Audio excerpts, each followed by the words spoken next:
il est dans sa bulle idéologique. Et ça, c'est le plus important pour moi. C'est-à-dire qu'il est dans une hiérarchie inversée.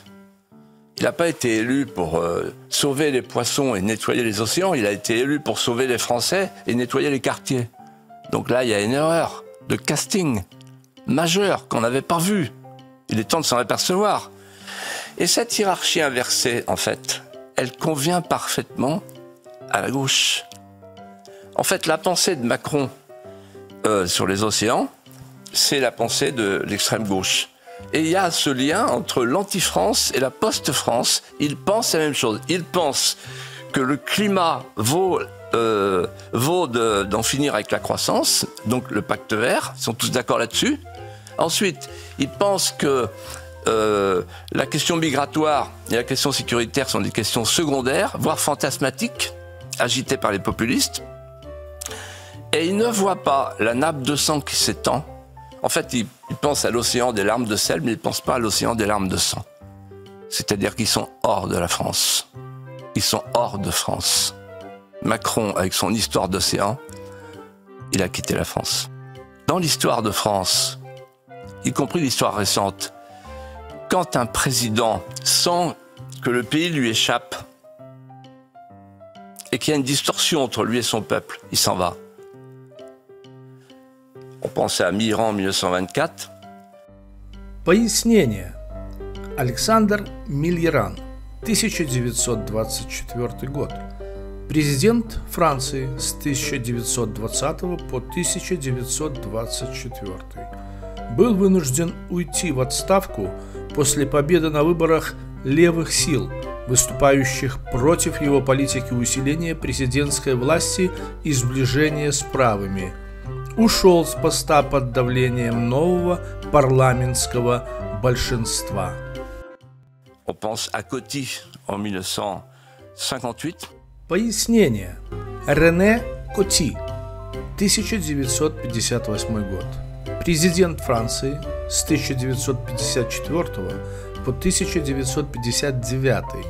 В мае 1958 года, во время глубочайшего политического кризиса и угрозы военного путча из-за событий в Алжире, обратился к парламенту с призывом доверить формирование правительства Шарлю де Голлю. Фактически уступил власть, чтобы предотвратить гражданскую войну, и был готов уйти в отставку, если бы парламент не поддержал де Голля. Et on pense au général de Gaulle en 1969. Пояснение.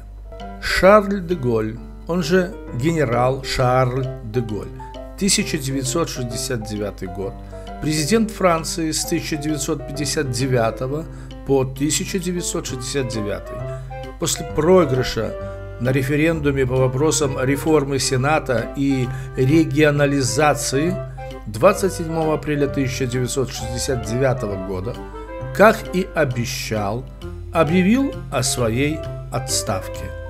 Это стало концом его политической карьеры и важной вехой в истории Пятой Республики. Il s'en va.